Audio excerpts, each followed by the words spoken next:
Hey everyone, so this is a conversation with Hamid Sinno. He's the frontman of the Lebanese band Mashra Layla. So we spoke about a number of things. We touched upon the August 4th explosion. We spoke about Sarah Hegazi, who died by suicide on June 14th, 2020, while in exile in Canada.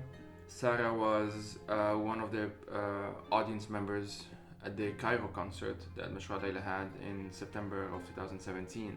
September 22nd, 2017 to be specific. And so, of course, we spoke about her. We spoke about a number of things, really. We spoke about what it was like for the both of us to grow up in Lebanon, only a few years apart. We went to the same university, some things in common, some things that are different, of course, and so on. Just having kind of a informal conversation. We also spoke about the pressures that Hamid faces when it comes to sort of representing or being forced actually to be put in a position of representation, and what that does to someone's mental health. And we spoke about how he actually feels different when he's on stage compared to when he's off stage. And so the underlying theme of this conversation really is mental health. And therefore, I would urge you all, as I always do with these types of episodes, to just be mindful of your own mental health while listening to this. Although I think overall it was just a chilled conversation, and I think you will enjoy it. So as usual, you can follow the podcast on Twitter at FireTheseTimes, and if you like what I do, please consider supporting this project with only $1 a month on Patreon on buymeacoffee.com, and you can also do so directly on PayPal if you prefer. Patreon is for monthly, PayPal is for one-offs, and Buy Me a Coffee has both options. And if you cannot donate, you can still help by reviewing this podcast on Apple Podcasts or wherever you get your podcast. Thank you.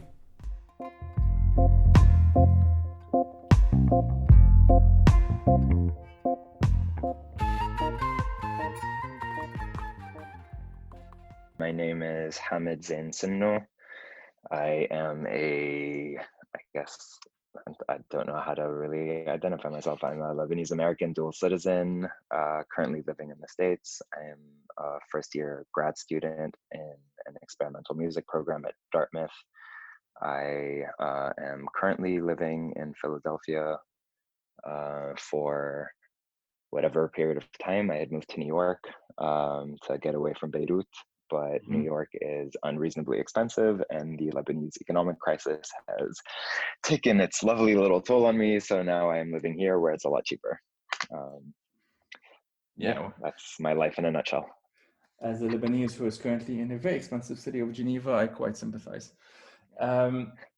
So let's start with the obvious crap that we all have to deal with right now, which is the August 4th explosion. Tomorrow, like we're recording this on September 3rd, so tomorrow will be the lovely 1 month commemoration and whatnot, and I know folks back home are doing stuff. Can you talk a bit about that day for you? You mentioned in the pre-recording that your mom was there and so on, and how have you folks been, your folks been affected by it? Right. I mean, first off, like, I guess as I don't really know how to explain this. My family is not, obviously my family is not just the people I'm related to, the social bonds that I formed when I was, I lived in Beirut for 31 years, basically. And the friends that I made there are very much my family. Luckily, I don't directly know anyone firsthand who lost their life. I know a lot of people who were very severely injured. Pretty much everyone I know lost, either their homes or their businesses or both. A lot of those people were already in rather precarious living circumstances because of, again, the economic collapse that, was preceding all of this. My mother was there.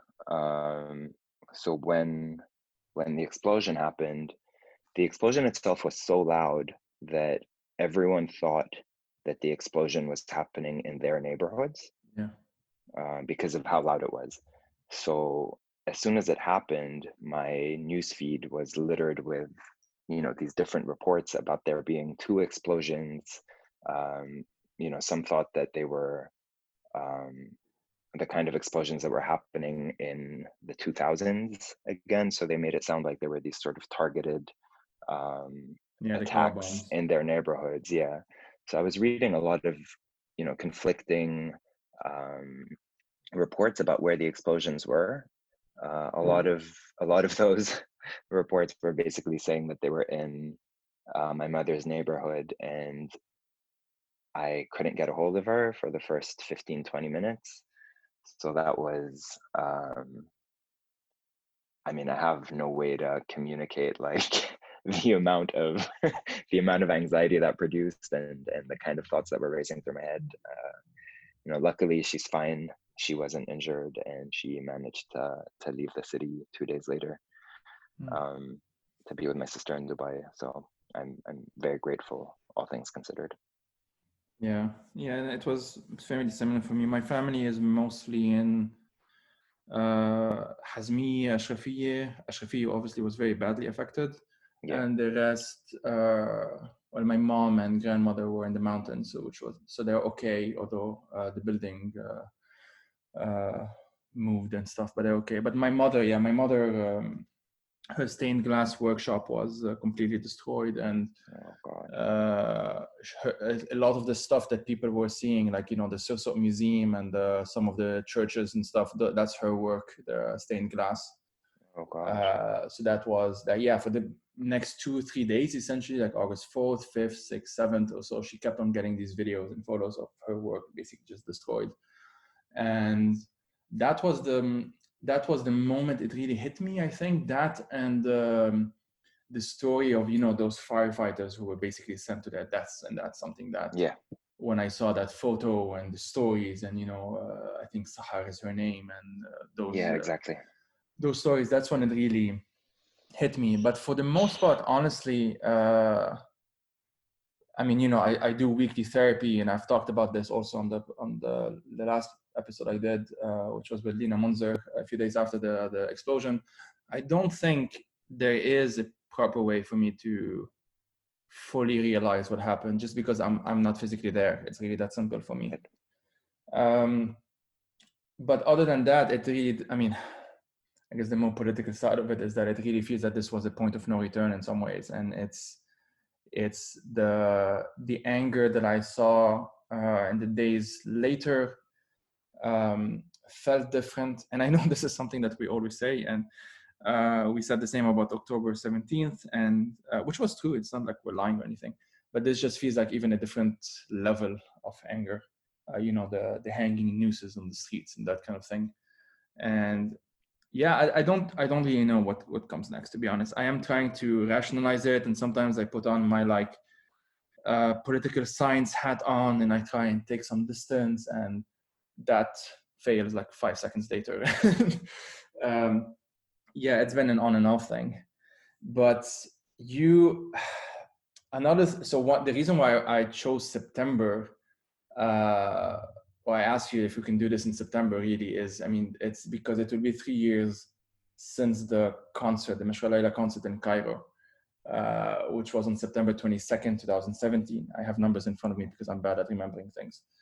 And So am I mean, I will start with a basic question just to kind of get the ball rolling, I guess. And if you can talk for those who don't know, I'm assuming most people already know, but let's just assume they don't, to be kind to listeners.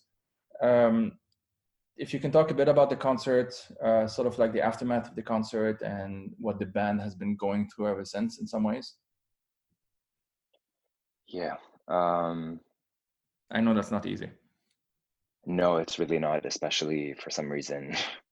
Well, for the obvious reasons, it's been a really difficult conversation for the last couple of months since Sarah died. But we had a concert in Cairo 3 years ago, and it was the biggest concert we've ever played. It was truly magical. There were 35,000 people in the audience. Wow. At various points during the concert, we couldn't even hear ourselves playing on stage because of, the audience just singing along to everything. It was incredible. It was. I mean, I honestly don't know how to communicate what it feels like for an independent musician from Beirut, who, you know, the band has had to deal with all sorts of hate from its inception, for the most part, I think because of my sexuality and my politics, but also just because of the kind of music that we play. So I really don't know how to communicate how exhilarating it was to just be on that stage in front of that many people and get that kind of, you know, love from an audience.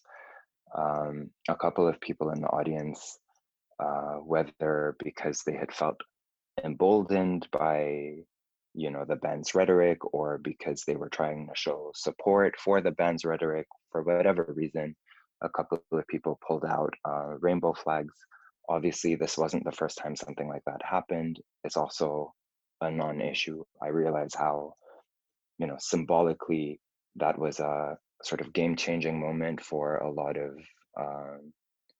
members of the LGBTIQ plus community in Egypt.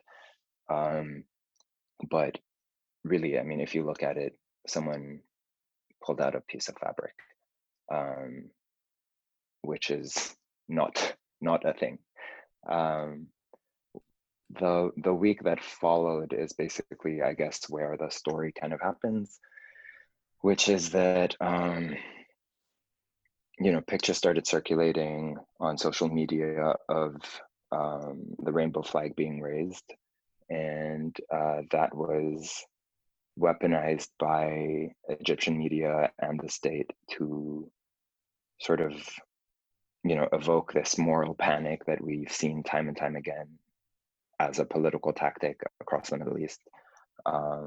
So suddenly, this concert with 35,000 people was turned into a satanic orgy of 35,000 people, and people started, you know, posting these weird videos where they would allegedly describe what was happening there, the kind of orgies that were happening, how they saw demons, how they saw, you know, just things that are completely absurd, things that really didn't happen.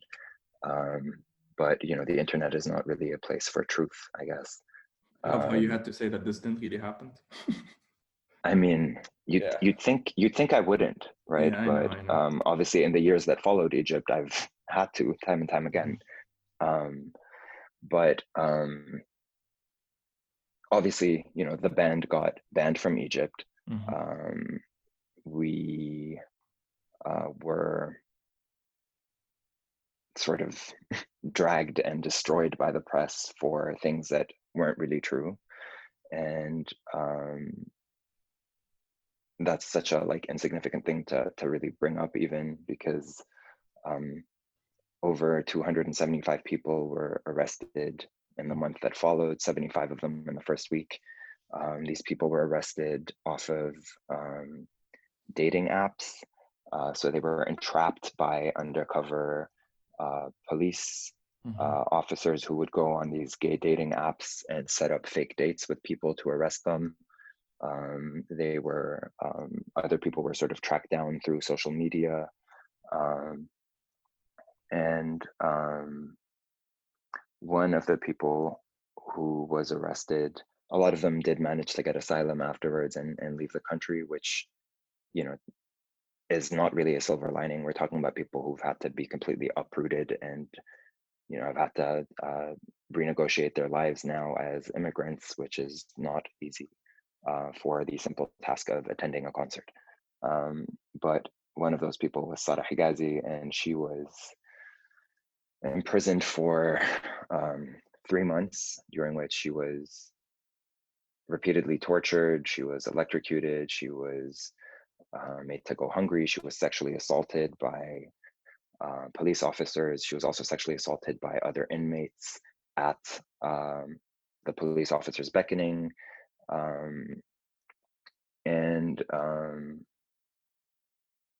Yeah, she really got, I think, the harshest part of that concert because of a lot of things. One was, you know, she raised the rainbow flag, but, you know, she was also a feminist. She was a communist. She was an anti-racist. She was involved in various kinds of political organizing. All of these things really scare governments like the Egyptian government.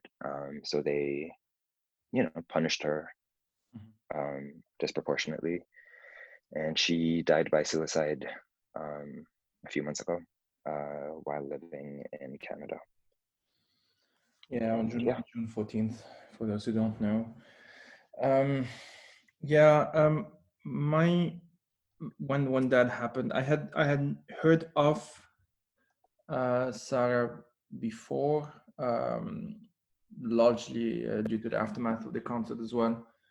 And there was this article that she wrote, I think, in Arabic on Mada Masr, I think, or Mada Masr published the translation later. I don't remember. Well, I'll find it and post it on the blog post associated with this episode on the website. But I don't know. I guess the way I reacted was in some ways like most people would know, I suppose. And there was also the additional personal link, I guess, which is it's you guys basically. The personal link was Mashwa Layla to me, obviously. For me, Mashwa Layla is it's like my neighborhood band. I know it's kind of funny to say it this way, but you were formed in 2008 at the UB. I started 2 years later also at the UB, and there was this kind of ridiculous, but whatever, like feeling of whenever I went to 2 Mashwa Layla concerts, I think, in London at some point, 2015, 16, 17, something like that. I don't remember. Mm-hmm. And I would go with like some Lebanese friends and some non-Lebanese friends, and we would always be arrogant about it. Like, yeah, those are our guys from our neighborhood. Just this ridiculous thing. But this sort of brings me in some ways that I think you've talked about this in some other interview, because obviously I do my research. I try to do my research. Like the pressure of just representing, being openly gay, being from a Muslim background, being Lebanese, Arab, Lebanese American, Lebanese Jordanian American, etc. All of these boxes to tick, and having the reception that Mashwa Layla has. Like, I don't even know how to ask this fucking question. Like, what does that do to a person? Like, how do you deal with the burden, I guess, the mental health aspect? I know you are open about all of the mental health issues that you've been going through. So let's get into this a bit, if that's okay. Sure. To be honest, I have not been very good about dealing with my mental health for the last year and a half, because obviously since I moved to the States, the economic requirements for having a healthy mental health routine are very different than they would be back home. But it's a lot. It's definitely a lot. I think I don't know. I was trying to explain this to a friend the other day, and I found no like really healthy, really sort of adequate metaphor. Sorry, not healthy. I was trying to explain this to a friend the other day, and I couldn't find an adequate metaphor for it. But I guess one way of looking at it is that if you have like a plant, right, and you pour poison into the soil, the plant dies, right? And if you have a plant and you pour vitamins into the soil, the plant thrives. And if you take the same plant and you pour both poison and vitamins into the soil, the plant is still fucked, right? Like, it doesn't matter how much good stuff you can put in there. Once the poison is in there, it really takes its toll, right? Yeah.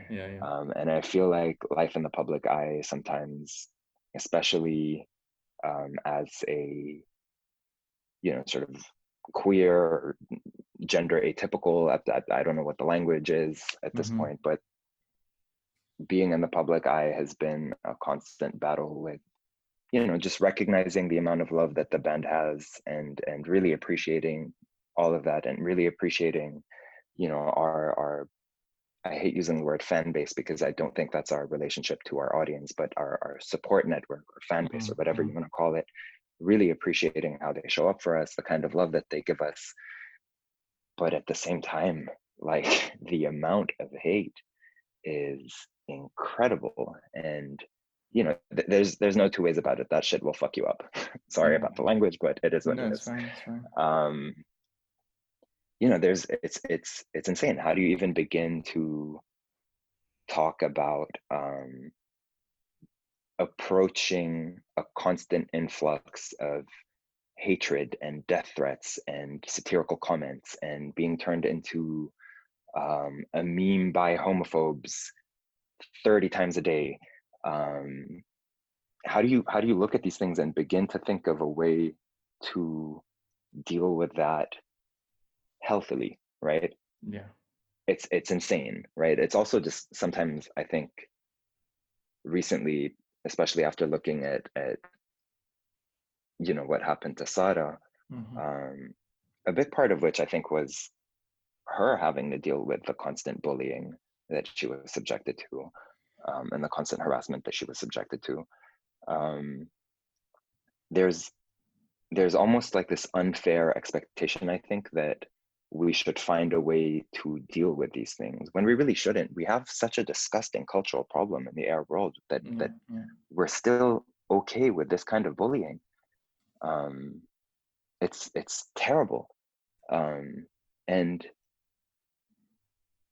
I don't know, I guess it's one of those things where, as is fairly common, a mental health problem isn't strictly a personal problem. It's a structural social problem, right? Because I really don't even know how to begin talking about bullying in the Arab world or online harassment and homophobia and sexism in the Arab world, because what has worked in other places, right, has been to educate people on the repercussions of bullying, right? Has been to show a society how bullying can really destroy people, how it can lead to suicide, how it can lead to unspeakable permanent hardship and trauma and complexes. But what we saw after Sarah Hegazi's death was that there was no remorse. Right? People celebrated that she died. People celebrated that she died as though it were a victory for them, because in a lot of ways, I think that's what they wanted. Right? So I don't know. I guess I'm veering off topic right now, but no, it's pretty much on topic. But yeah, representation is not something that I try to think about too seriously. I think it's not, it's not something that I want. I don't want to represent people other than myself, but I guess I'm in this position and I'm stuck with it. So the audience is going to have to deal with me, and I'm going to have to deal with them. And I hope we continue to show up for each other in that sense. I had I went so far as to delete my Facebook account. I don't even remember how long it's been. 2 years ago, I think. Yeah, whatever. Part of why I did, I think I mentioned this before, but it doesn't matter. There was this. So I'm fairly involved when it comes to Syria stuff, and there was, for those who don't know, there's this imagery of the green buses. So the green bus is what the regime would send to, after some negotiation with rebels or whatever, to kind of pretty much forcibly displace people, and it just became this symbol. And someone on that side of the political spectrum, I'm using such nice words. You mean like an Assadist? Yeah, basically. Okay. Photoshopped my face on one of those buses, and it was just this weird thing, because they had photoshopped my face alongside 2 or 3 other pretty random people that I don't really know, who I think the only thing about us in common is that they are, vocally anti-Assad. None of the 4 of us were even Syrians, which adds to the weirdness of it all. Right. And it just had this effect of, I tend to, my mind goes in weird places, and I basically obviously put myself in that bus. So I immediately pictured myself in that bus of what that would mean like, and so on. And because it came at a moment where it was right after the fall of Aleppo, end of 2016. So that, I think it was like mid 2017. But anyway, it was, I was already out of Lebanon, and I do go back and stuff, but like I had moved to London at the time, and then Edinburgh, and now I'm in Geneva, all of like just following an academia route. And since I was dealing with leaving, essentially with the concept of leaving home and whatnot, and already feeling kind of survivor's guilt that I have this second passport. I'm an Argentinian citizen, which allows me some mobility that obviously friends who only have the Lebanese passports don't have, and let alone Palestinian or Syrian friends or whatever. And that, it accentuated my survivor's guilt, if you want, that here I am, I actually can travel. I do have issues with borders, and I would have some problems and stuff, but for the most part, I'm exempted from it. And it just placed me in the single worst thing that one can imagine, which is those green buses. And well, for me at the time anyway. And so basically all what I'm trying to say is that when people think of, because I have had that question that I just posed to you, which is like, how do you deal with it? And the answer sometimes is I don't deal with it. There's no there are definitely stuff that I probably like tools and tricks and stuff that I kind of know myself a bit more, and I would know how to stop myself in certain situations rather than go into this wormhole of online hate bait and all of that stuff. I do a better job at it now, in the sense that I don't get into them as much. I don't actually at all these days. But that's not, I don't know if that's really a coping mechanism, or I guess it is, but it's also like, I guess what I'm trying to say is that people need to understand that this comes out of exhaustion. It doesn't come out of, it's not like I felt that I was this hero in a story. I was actually, I'm very horrible with attention. I'm someone who likes to keep to myself. My audience, if I had the choice, would just be my dogs, and that's about it. And I'm pretty bad at it. And so I'm asking you, I asked you this because one of the themes that I keep on changing of this podcast is just like the personal is political, which is just a way of inviting people in to talk about this, not that I necessarily have the answers.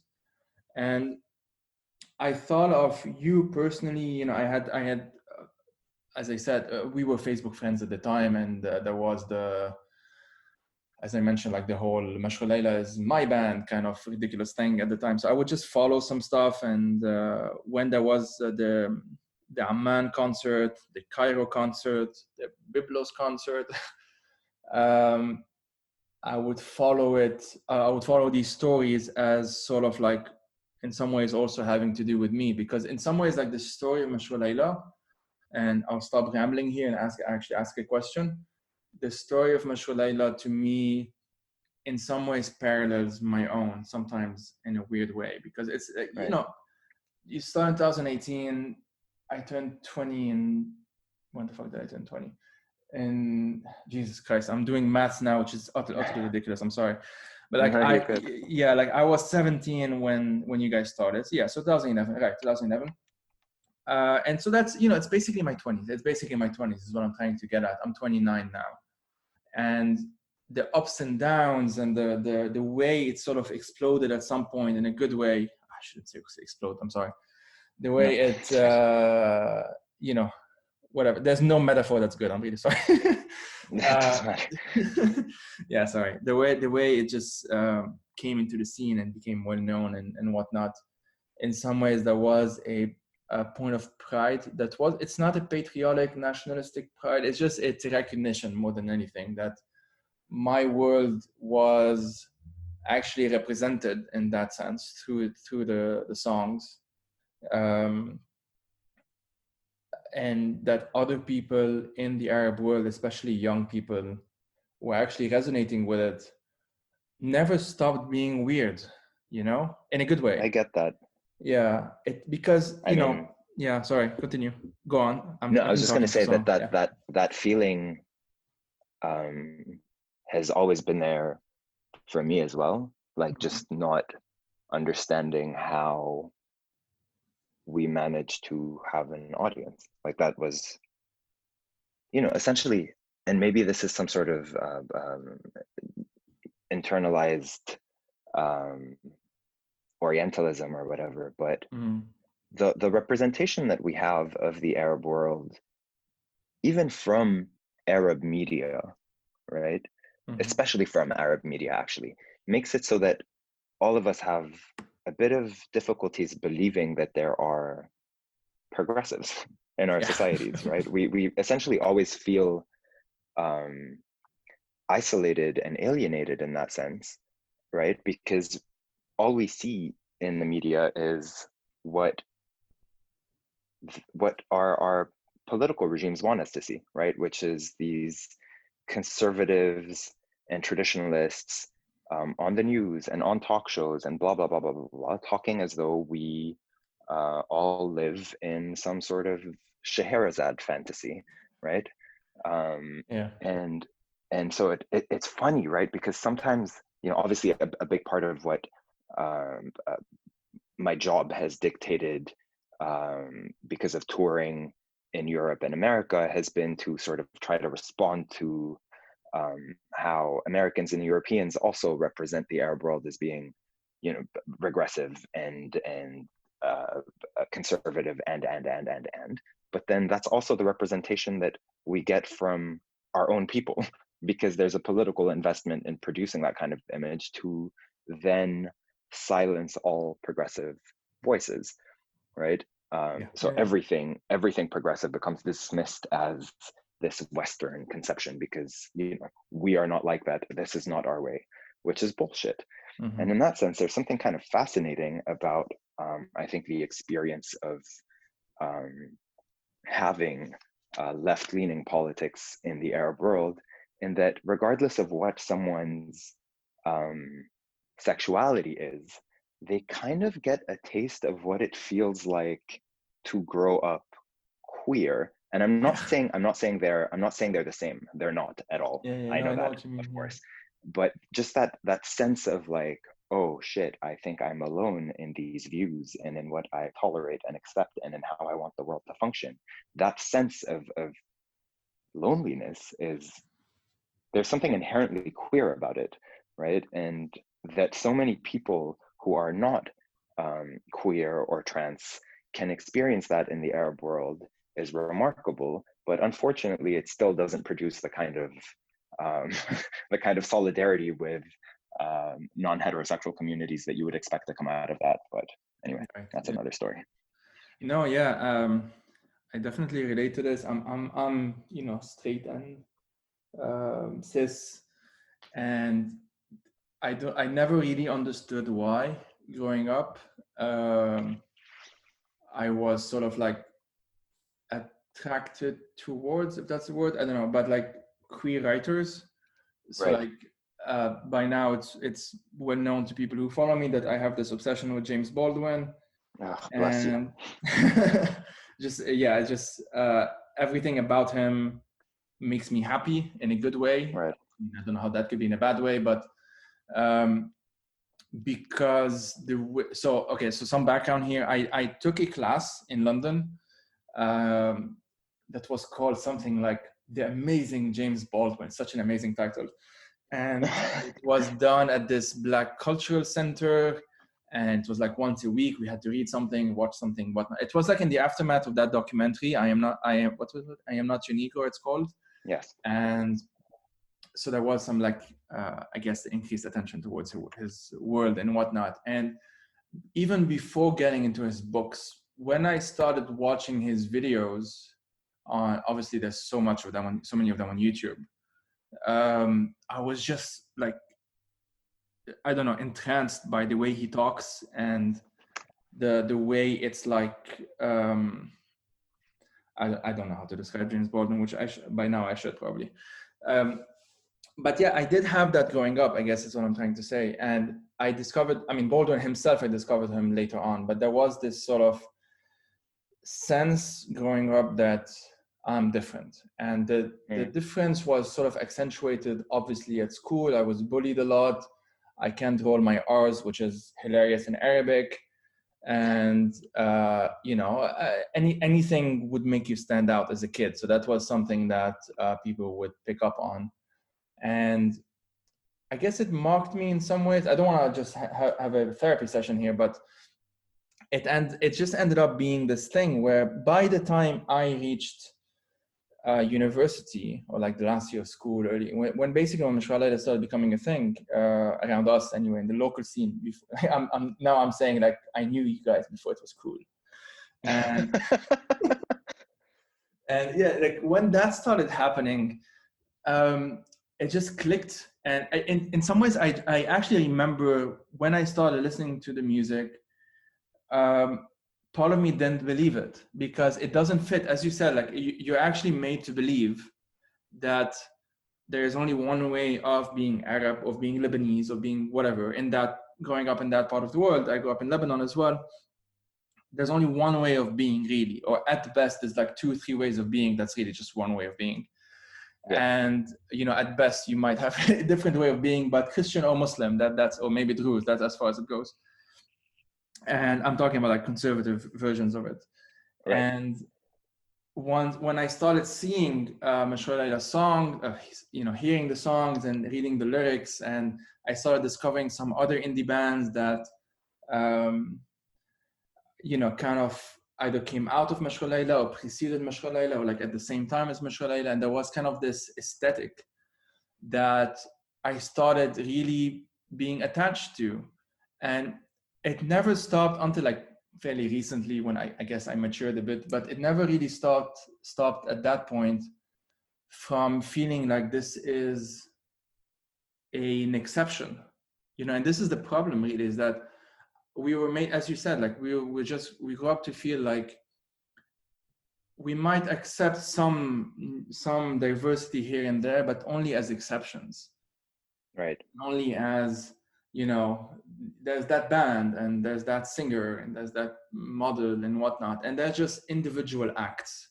And we might tolerate them because we're a liberal society, as we like to tell ourselves in Lebanon. And that's really the extent of it. We tolerate it in order to, I'm talking, the government level, to show this image of Lebanon. And when that sort of stops being useful, I guess, is the example of last summer. What was it, August 2019, when the Byblos thing happened? Yes. Yeah, August. Yeah, actually, yeah, as I said, I have the dates in front of me. August 9, 2019. Wait, sorry, you said you left about a year and a half ago. Was that related to it? I actually left a couple of months before the concert in Byblos happened. To be honest, it had sort of just been building for a long time. And, before the concert cancellation even happened, there was just a lot of harassment. Like if I had a couple of incidents where I'd be walking down the streets and someone would spit on me because they recognized who I was, or I'd get cursed at by a total stranger at the bar. Back when I was still drinking, I guess. It was starting to be a lot. And then when Egypt happened, it's almost like, it's one thing to live in a place and what you actually experience in a place, but then there's also the part that exists entirely in your head, right? Like there's your lived experience in Beirut, and then there's the part of your lived experience that has to do with how you imagine yourself and how you imagine the rest of the city. Yeah. And something about what happened in Egypt just kind of made me want to leave the entirety of the Arab world for a little bit. And I felt like I just needed to be in a place where I wasn't going to have to fight the same fights every day. Like, it's not that it's boring, it's that it's exhausting to have to keep talking about LGBT rights every day, every single day, right? for the most frivolous of reasons, right? It's not like, it's not like I'm whatever. It doesn't matter. It was starting to be too much, and I just wanted to leave and try to take some distance to get better. To be honest, my mental state by the end of my time in Beirut was, I don't even know how to begin to explain to you what that was like. I think there are things about it that are probably hard to believe for anyone who hears this, but for about 2 or 3 years, I literally did nothing. I would wake up and kind of stay in my pajamas all day. On a good day, I would exercise, and that would be my accomplishment, and that was it. I wasn't writing. I was beyond, it wasn't standard anxiety. I am someone who has lived with generalized anxiety disorder my entire life, but this was a whole other ballgame. It was just constant fear of impending doom and just completely being immobile. Like I was just at home doing nothing for years, unless I was on stage. And that was the only time that felt okay. It was my only happy place. And I kind of just didn't want to live like that anymore. And so I moved to New York. And then, within months from me leaving, that stuff happened in Beirut. Just cemented it, basically. It did cement it. It also just really did away, I think, with my last, there's this conceit that we have as Lebanese people, or rather this conceit that we are raised with about Lebanon, that most of us don't believe, right? And we will say that it's not true. This Lebanese myth that Lebanon is more open than the rest of the region, and that we are better off and luckier, and that our political system is not as tyrannical as our neighboring countries, yada, yada, yada, yada, yada. There's all these things, this bullshit, right, that we believe. And even if you,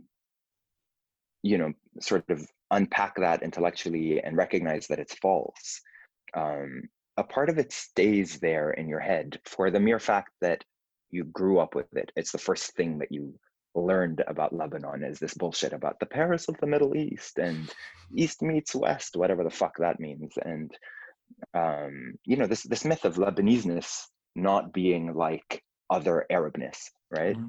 And that kind of was the last. It did away with the remaining parts of that mythology that I didn't even know I still had, but apparently I did, and they were destroyed within the 2 weeks that month, I guess, that whole debacle took place in. Yeah. No, yeah, I know exactly what you mean. I'll ask about the stage being your happy place in a sec. I wanted to just to add on what you just said. I initially left and I mean, people who've listened to the podcast already know this, so I apologize in advance to those who already know this. But I left in September 2015, just to do my studies. 15, and that was in the middle of the Traiter Headcom stuff, like the Youth Think movement. Yeah. And I was one of the organizer, although on a kind of low level, and so I felt very guilty leaving. And I had told myself as soon as I left that, it's just a 1-year master's in London at SOAS. I finish what I have to do and then I go back. And that was genuinely the plan. But halfway through experiencing London, feeling this might sound ridiculous to some people, but I think you'll get it, is that what was really different for me about London compared to Beirut wasn't even the Londonness of it. It's not even the diversity of London. I mean, that was amazing and that was cool, and that definitely brought some joy in my life. But for me, what was really different about London is just the fact that there were benches, like you can sit somewhere. Of course. It's Of something course. that there is this cemetery. For those who don't know, the UK has this weird thing about cemeteries that actually they can be quite nice, and there are benches there, and people sometimes do picnic there and whatever. And so there's this small cemetery next to the dorms I was staying in, next to King's Cross, between King's Cross and SOAS. There's this small cemetery, and I would just stay there for hours and do nothing for hours. And it almost felt like I was just compensating. I was just compensating for 24 years, it would have been back then, of just not having that. Because, like, you know, as a fellow AUBite or whatever the fuck we're called, the bench, when we think of the bench, like the AUB benches. Of course. Yeah, and that's the extent of it. And of course. Yeah, it was. I understood later on, and now we're obviously 5 years in since I initially left, and I've been leaving for 5 years, is what I basically realized recently. Right. And it's not that I necessarily tell myself that I will never go back. It doesn't even enter the calculations really. I just know that I had to take a step back because I had reached my limit. It was really that simple. I had told myself the story of like how useful I can be, and I can do this. I can do some media journalism or whatever, and I can report on the ground stuff and talk about some underlying issues in society that other people may not want to do or whatever. Like there was this purpose essentially. Right. And until I realized at some point that for the most part, I can still do this from abroad. Right. And the thing that I was not getting, these things that I was sacrificing essentially, was the thing that I actually needed, which was just the bench. It's so stupid, but it really is. It's not stupid at all. Yeah. It's really not stupid at all, Joey. Like, you know, when look, I think in a lot of ways, the similarities that you and I have with each other have a lot to do with sort of and I hate saying this, like a generational cultural shift.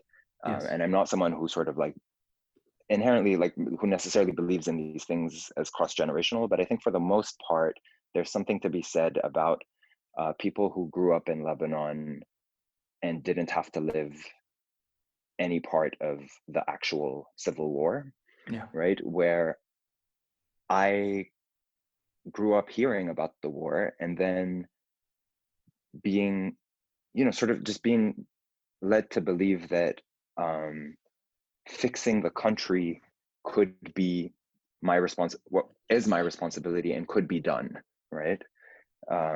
And there's something about just being in these spaces where there's a bare minimum of institutional support for your life that is almost necessary when you're dedicating your life to fighting for these things, right? If you spend your life writing about society and politics and government failure and social failure, at some point it becomes exhausting that you don't see anything actually changing, right? And there's so much value in being in a place where something as basic as a park bench or just a public park or any kind of public space, just being able to access these things for the mere fact that you are a human being and that's what humans need, and you also happen to pay taxes to this institution that's supposed to be producing these spaces and producing producing this infrastructure for you to survive,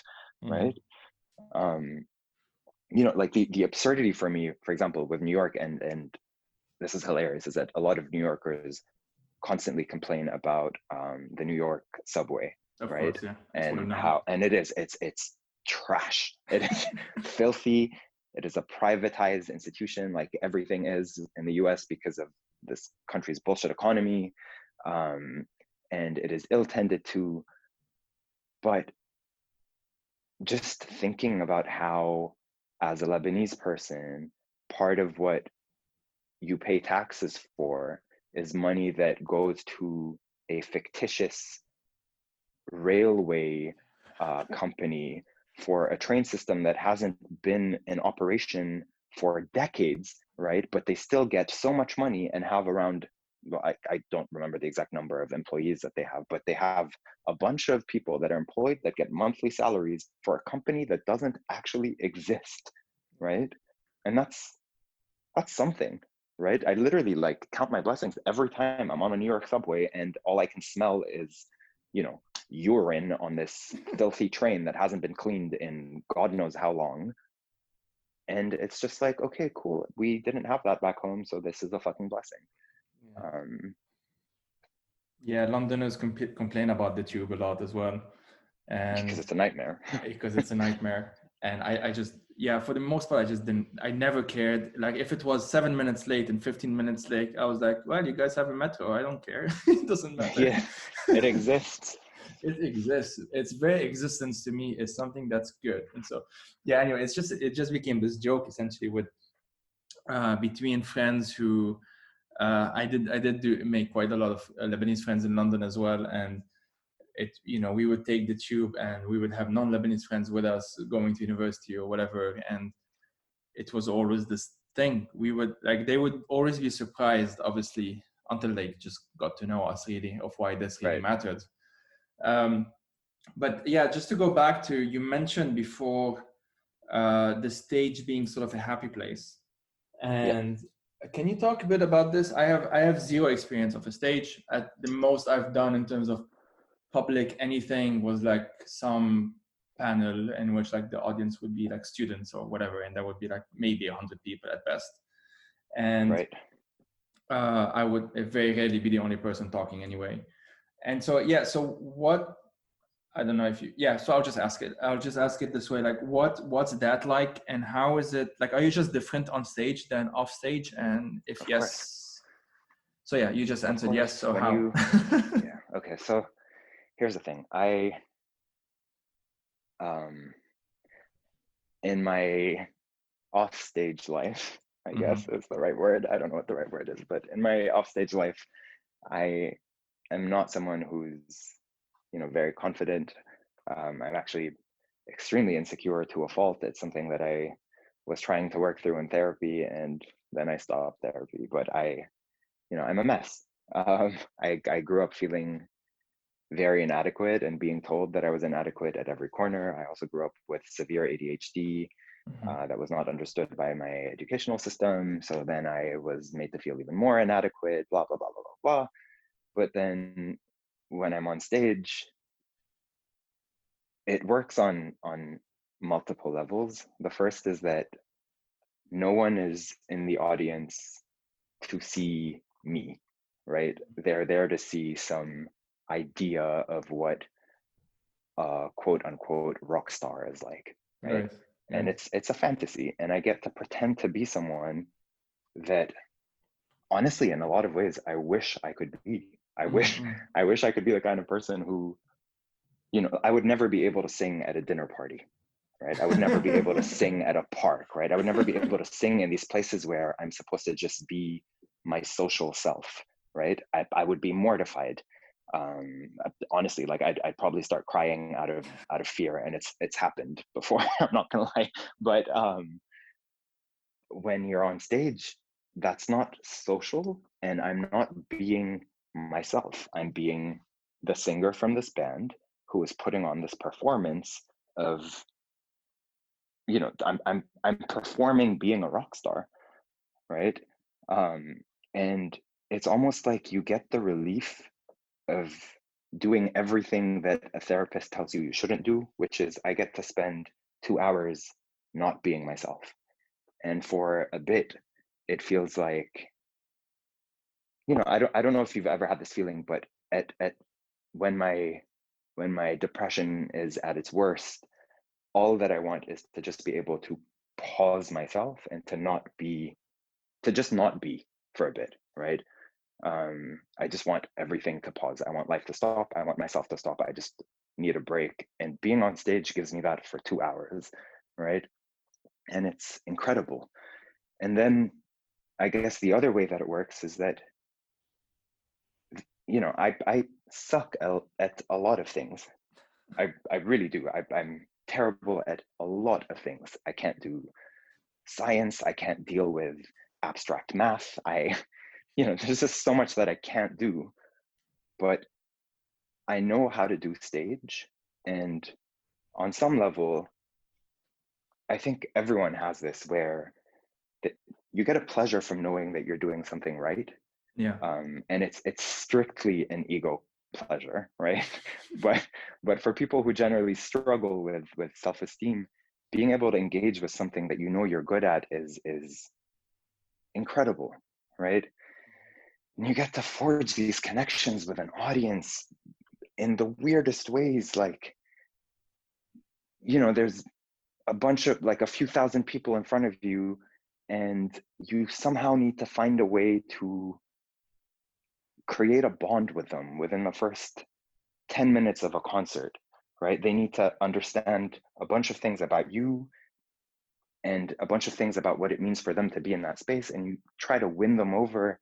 And then once you win them over, that's it. The rest of the concert is just love in both directions. You fall more in love with the audience as the concert progresses, and the audience falls more in love with you as the concert progresses. And it's magic. It's honestly, like, I don't know how to explain it. It's absolute magic.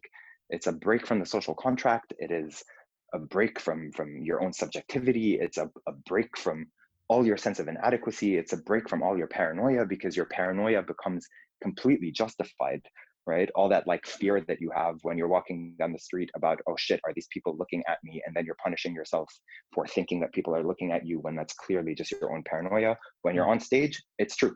A few thousand people are staring at you, right? So as horrific as that is, as mortifying as that is, there's a pleasure in knowing that it's real, right? Like, everything you're paranoid about is actually happening. And for some reason, that makes you feel safe. Yeah, I think I actually get that. Okay, so maybe it's not the same, but I muted myself for a sec while you were talking, because I was laughing at remembering this thing where I had given this.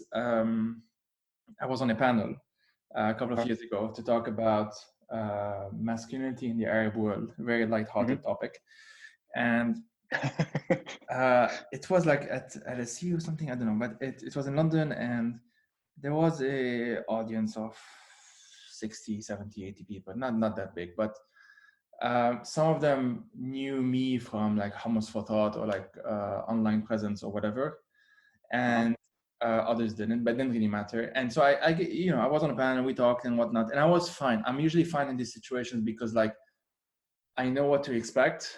It's not a round circle. It's not it wasn't recorded or anything like this. I knew what the rules of the game were. And when I know them in advance, I'm more comfortable with it.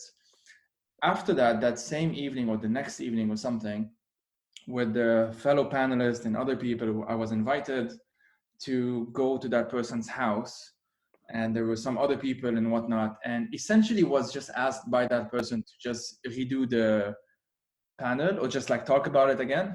And I just froze, and I didn't know what to do. And because I had to stand and that's one thing I don't like, standing. I'm a bit tall. I'm too self-conscious about it in a small space, and I become just completely like kind of like my mind goes into sensory overload, and I just don't know what to do in that moment. And I forget which language am I supposed to speak, even though it's like London, everyone was speaking English. And it just became this thing. So I guess I see what you're saying, although it's just scaled up, I suppose. That's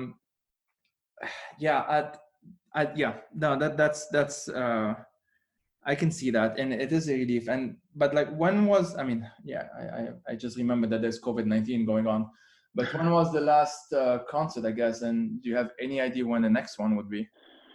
I have no idea when the next concert will be. The last concert was, I think, if I'm not mistaken, it must have been probably around Christmas time. Okay. Like ballpark December, I'm gonna say. We have not played since. I don't think concerts will resume anytime soon. No. And sort of like I said earlier, I'm starting school in a couple of weeks.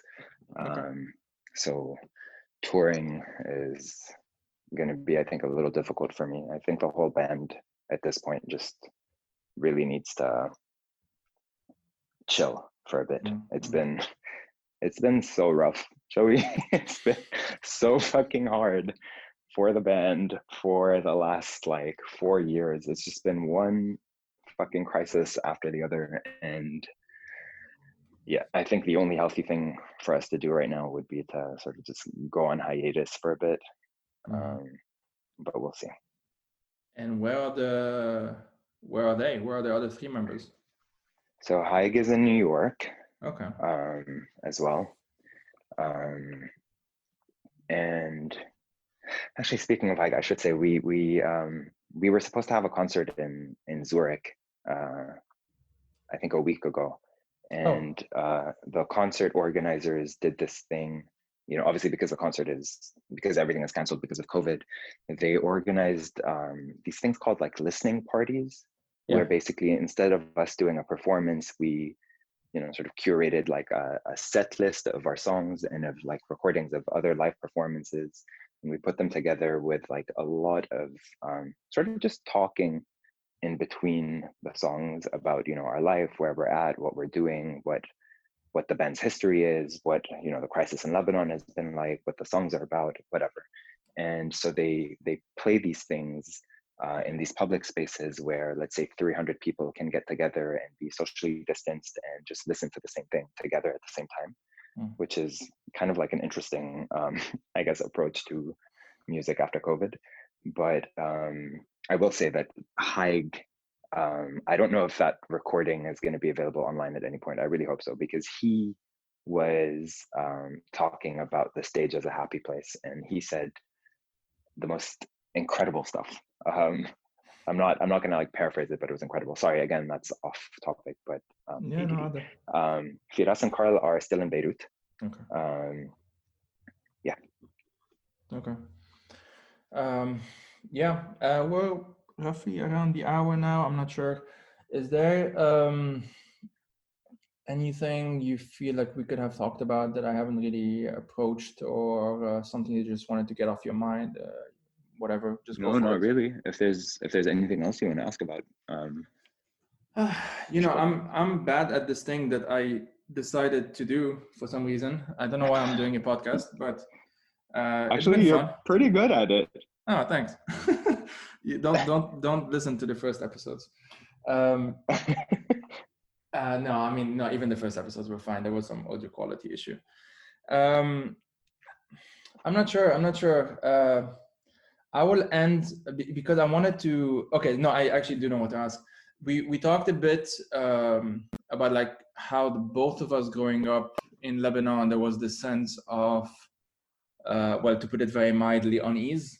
And what helped me, let's say, what I kind of escaped to was a few books and some movies that I would just obsessively rewatch like an idiot, and which was basically Lord of the Rings and a few other stuff growing up. Yeah. And kind of like the fantasy world, sci-fi world. Of course. That helped a lot for me personally. And then when I still do a bit of that, but when I discovered the Baldwin world, let's say, the James Baldwin types, now I put myself on the spot and need to remember names that I'm obviously forgetting. That helped a lot as well. Are there, so for you, was it books, was it music, was it kind of both? Let's talk a bit about that, if that's okay, kind of to sort of wrap it up. It was both and other things, if I'm being honest. I'm someone who is like a compulsive escapist. So I get that. Books growing up, music. I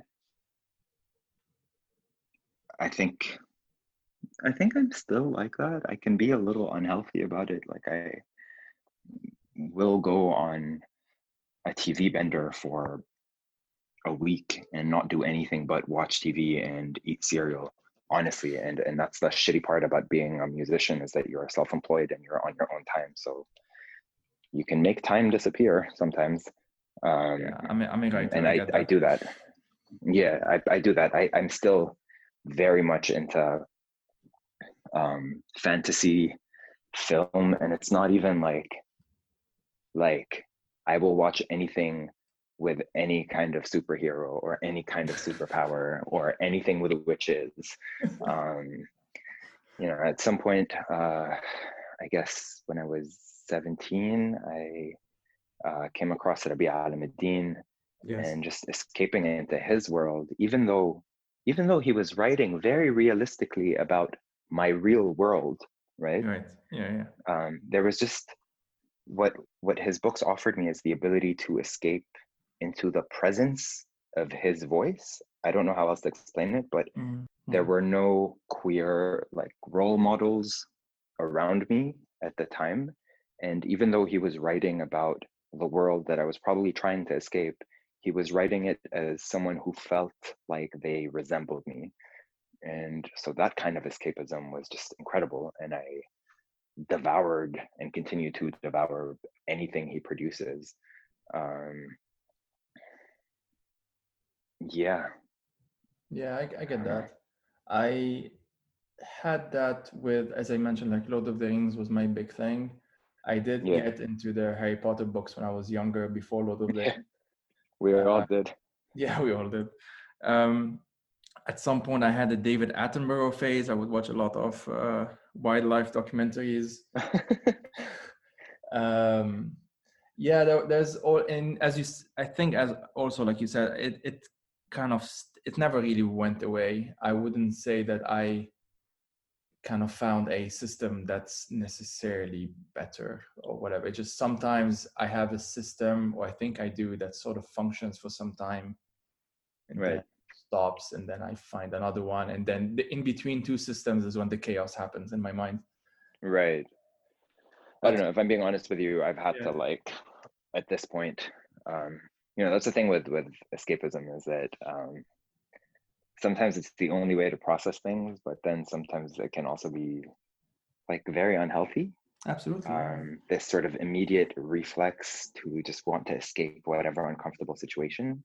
Obviously, there are situations that you can't resolve, at which point, engaging with escapism can offer like temporary relief while you figure out what your next steps are. But for me, I think, especially when the band started to get famous, the stress was so much that I sort of just wanted to obsessively escape every second of my life, and so I started drinking and partying a lot, and that became a problem. And I think there's, like, honestly a direct line for me between Harry Potter and a drinking problem. Very, very seriously. So I've been sober for a few years now, and it is a constant. Honestly, it's a constant battle trying to learn how to just, like, be present when shit goes down, how to, like, actually confront some problems. Like, I still have a tendency to, like, whenever my boyfriend and I fight, for example, I shut down and I need to just be quiet and not talk to anyone for like 24 hours, right, before I can, like, actually deal with a problem. And it's not healthy. No, the only thing I would say about my way of doing things is that it gets to a point where there are certain things that I basically tried and I know that it doesn't work anymore. And I'm not gonna say that I'm completely immune to it, or that I wouldn't kind of get back down. So, for example, one thing that whenever so I mentioned I left in 2015, but I would still go back a lot. So there would still be a lot of months of my life. Essentially, I was, in October I was there. I came back. I came into Geneva in January, for example. Those 4 months for me being in Lebanon can be so overwhelming that I would just smoke a lot. And I'm not a smoker. I actually hate it. And I hate it even more when people around me are smoking. But yeah, it just became this thing, because it would be my escape, essentially. I mean, I guess that's what many people do. I don't do that when I'm here, for example, in Switzerland, and I don't do that when I'm with friends or with someone else, or if I'm doing something, if I'm kind of immersed in the moment or whatever. I don't do that, and I haven't, and I think I won't anymore. I feel like it's one of those things that doesn't really stick anymore. And it's actually a bit weird, or I guess it's not weird, but when I would kind of go into these moments of, like, I would be smoking or whatever. When I mean smoking hash. and Oh, okay. I would feel guilty about it. Uh-huh. And it would kind of defeat the purpose. Like, you're supposed to be escaping and you're feeling guilty while escaping, which is, you're supposed to be escaping from guilt. And yet it was this vicious circle until I got to the point where I just told myself, basically literally talking to myself, like, listen, it's fine. You're clearly doing this because you don't feel good. And if it makes you, I'm not a proponent of drugs, by the way, but like at that time, it was something that I felt was helping me. And I had just gotten to a point where I knew that this will be temporary. And I told myself that, listen, this is temporary. It's fine for now. Allow yourself to be not good. Like, allow yourself to not be perfect all the time, because that obviously was part of the guilt. And it just got to a kind of an equilibrium, I guess, where I had just accepted. And through that acceptance of my flaws, if you want, or like temporarily accepting them, I actually smoked less. It just got to the point where I was actually progressively phasing it out, really, until I replaced it with other stuff that are healthier, which is just watching TV series that are sci-fi, like Star Trek is something I'm into, and that kind of thing. And that is fascinating. Yeah, I think it works. I mean, it worked for me. I'm not sure. I mean, it's fascinating because sometimes when, I guess the point of escapism, maybe on some level, is that it offers you a way to deal with a problem without actually dealing with a problem. Yeah. Right. So it's not always like, oh, cool, I'm going to do this thing that makes me happy. Sometimes you do something that makes you feel like shit, but it's just another, like, it's like you're dealing with what you're actually feeling, but you're doing it by proxy. Right. So you feel guilty about smoking, but it's easier to deal with that guilt than to deal with your other feeling. Right. And if you just like accept your sense of inadequacy about something, or like cut yourself some slack about like, okay, cool, this isn't going to be perfect, then you're kind of dealing with whatever else is giving you anxiety by proxy. You know what I mean? Like, yeah, absolutely. Yeah. It just I went through ups and downs, let's say. And for me, 2015, I mean, for, Americans, I guess 2016 would be the Trump stuff and Brexit stuff for the Brits. And I did see the latter. I was in London when Brexit happened. It's been a roller coaster. I was in London when Trump won. Oh, were you? I was there as well. Yeah. I was staying with a friend of mine who is originally American. I was staying with him and his partners. And it was surreal because when we went to bed, it was still like, they were still counting pretty early. Yeah. And we were under the impression that, Clinton was going to win. And I was at least, I would have been unhappy either way with that election at that point. So I was like complaining about Hillary. And then we woke up to Trump winning, and it was surreal. I was walking through like East London, like not believing what the fuck had just happened, basically. It was terrible. I stayed up because I'm an idiot. And our flatmate, I was already with my partner, and our flatmate is this nice Hungarian guy, and he went down to smoke. I went down with him without smoking, but I just went down with him, and I was on my phone, and they announced the result. It was like 4 a.m. in the UK or something. And we just looked at each other and we just said, fuck. That's the only thing we said. And being off topic, but there is no topic. That's what I was saying when I'm saying that this podcast can be a bit random, but it does its job. It does its purpose, I guess, and people who listen to it seem to be enjoying it. So that's a good thing. And great. Well, thank you so much for having me. No, man, my pleasure. Honestly, this was lovely. My pleasure. I'll just kind of I guess I will just end there. We'll end on the fun note of Trump and Brexit. That's always a good note to end on. It's surreal that is a light note at this point. But but thank you for your time. Good luck on what's next. I'm sure we'll keep in touch. And take care. Cool. Thank you. Thanks. You too, man.